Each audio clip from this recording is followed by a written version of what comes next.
day, everybody, and welcome to today's lecture on Introduction to Finite Element Methods, FEM or FEM 320.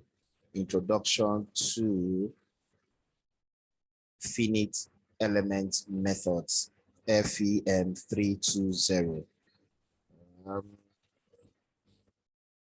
As I always say, let me reiterate, ensure you attend these online classes. At least 80% attendance is sure. Your attendance is automatically recorded against your name. So if your Zoom name in this platform is not your real name in your admission letter, you better change it, because it will not be recorded for you. You change it to your real name and your attendance will be recorded. Ensure you participate in the assignments. Ensure you do the online research. You will get your materials towards the middle of the semester, and you will get your exams that should be a breeze for you at the end of the lecture. Okay, so we go ahead. We go ahead. I will show my screen. I will share my screen, and we continue from.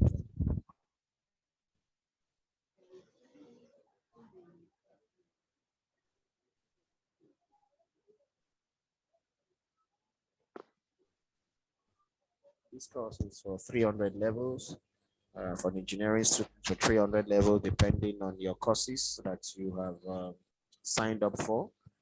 Like I said earlier, this introduction to finite element methods.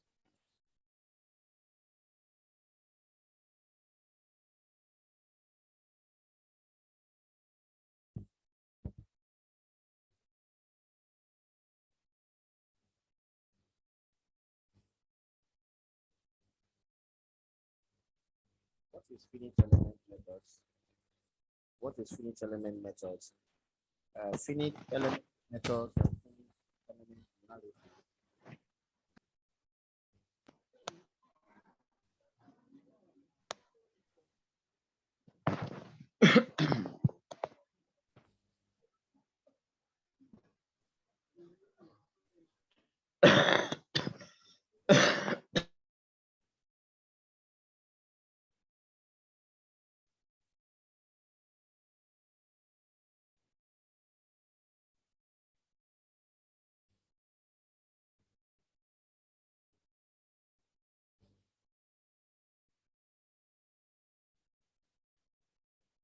All right, finite element methods.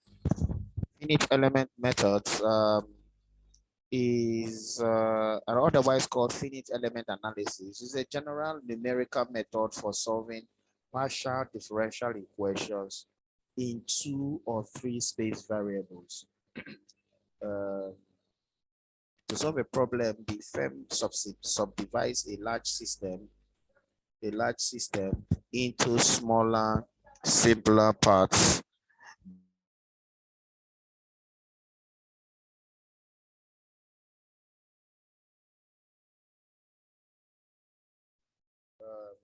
Subdivided a large system into smaller, simpler parts that are called finite, little small parts that are called finite. So when we study finite elements, we study a big problem, subdividing it into smaller problems that is easier to solve.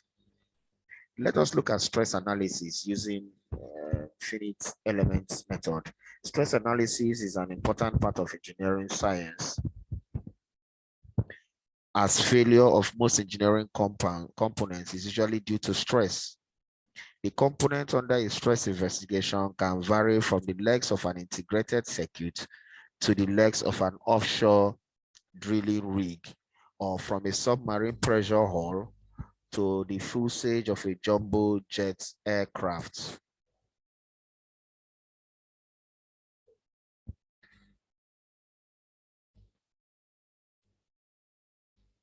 Let us look at the basic concepts of FEM.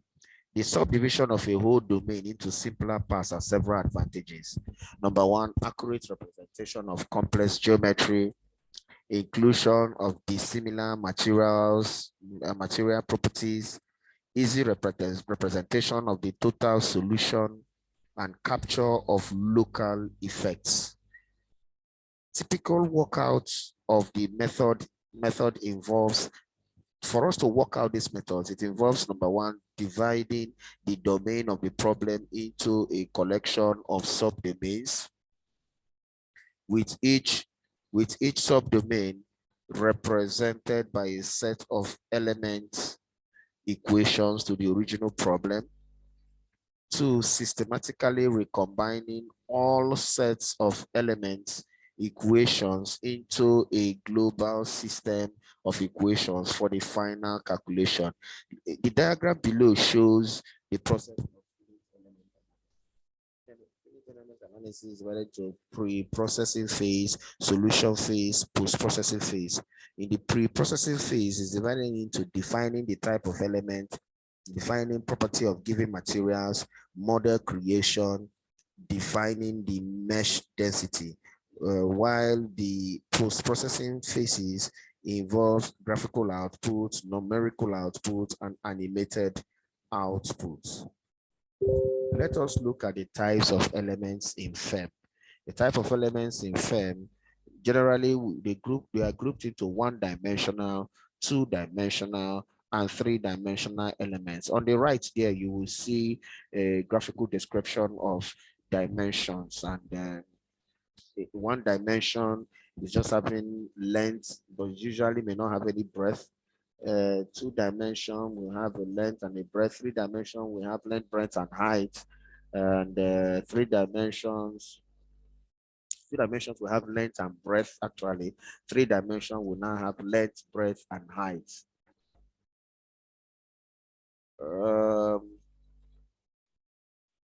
2D elements are typically surface elements with triangular or quadrilateral as their basic shapes.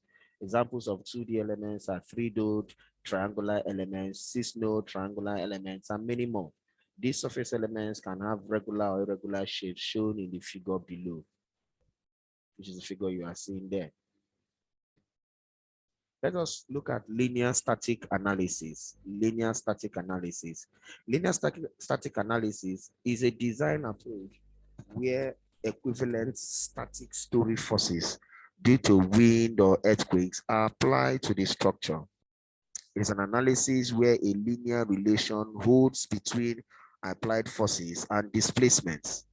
In practice, this is applicable to structural problems where stresses remain in the linear elastic range of the used material. In linear static analysis, the model stiffness matrix is constant.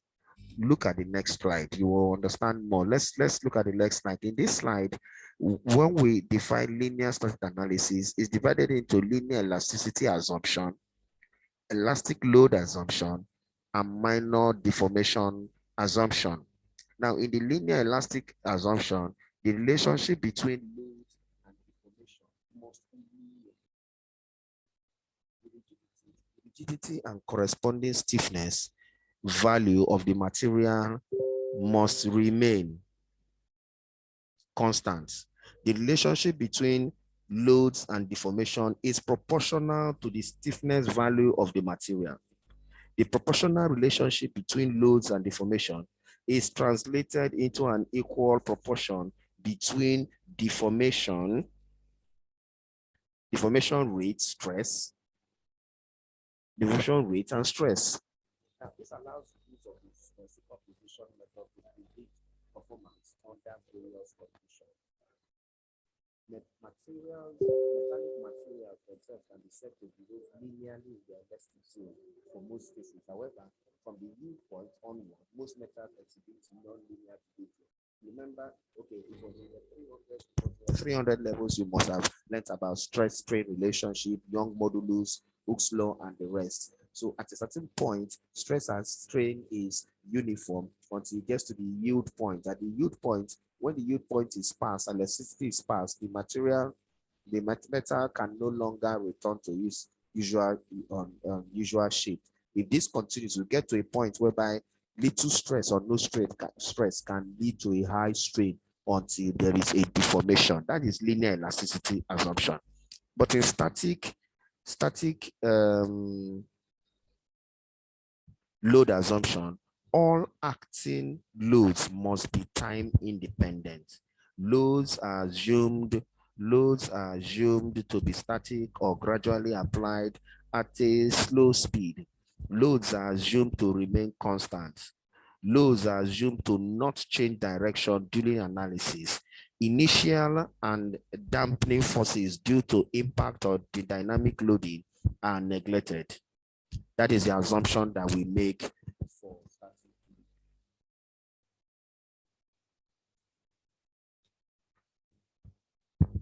Let us look at the minor deformation assumption, which is less than 0.2%.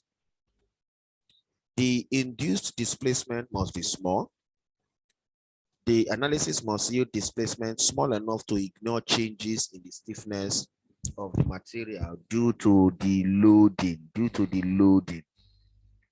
A small displacement can be defined as a displacement of no more than 0.2% of the total strength. Total length. So that is all about linear static analysis. Let us look at energy methods. Based on linear elastic behavior and conservation of energy. That is, the work done by external forces equals the energy stored in the structure under load. In conservation of energy, no energy is lost. All energy summation is zero. So the work done by external forces is equal to the energy stored in the structure under load. This can be used to find the solution of solid mechanics problems without having to solve the governing differential equations. The foundations of energy methods can be traced to the concepts of work, potential energy, kinetic energy that were introduced by Huygens, Leibniz, Bernoulli, and Lagrange. Let us look at the variational principles. So a variational principle is one that enables a problem to be solved using calculus of variations, which concerns finding functions that optimize the values of quantities that depend on those functions. The variational principle means that to find an approximate ground state wave function, we can use the variational method, minimized by changing varying. The minimum value of this is equal to E opt, which approximates the ground state energy and corresponds to, that is, an approximation to the ground state work function.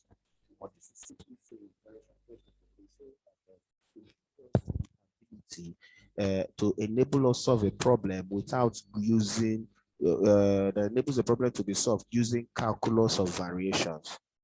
Remember that in variations, we tend to look at different functions.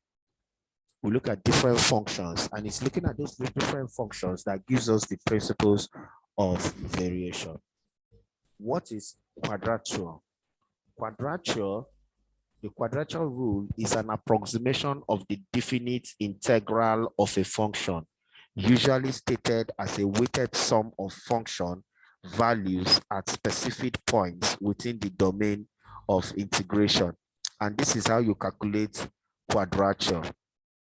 This is the formula for quadrature, where n is a positive integer, small letter n, and big letter N is equal to small letter n plus 1, which is called the Newton-Cotes quadrature formula. This quadrature formula has algebraic degree of accuracy. D is equals to n, where n is odd, and D is equals to n plus 1 when n is even. These are all terms in the variation principle. We have triangulation. Triangulation, also referred to as parallax technique, is a method of measuring distance indirectly by creating an imaginary triangle between an observer and an object whose distance is to be estimated. It is the same method that astronomers use to measure distances to heavenly or objects that are above. Let us look at the principle of energy minimization. The principle of energy minimization, the method that forms the ultimate pattern of finite element analysis or finite element methods. To make it simpler, whenever a particular boundary condition is applied on a given body or material, it leads to a number of configurations that may prove to be disadvantageous for the same. Therefore, to figure out the appropriate configuration for the substance, finite element method is utilized with the process of energy minimization.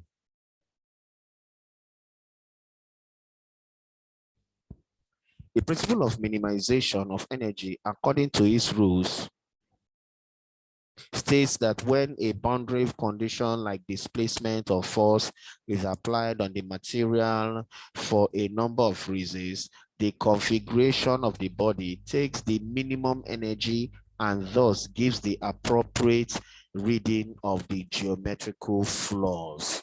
That is the principle of minimization. All right.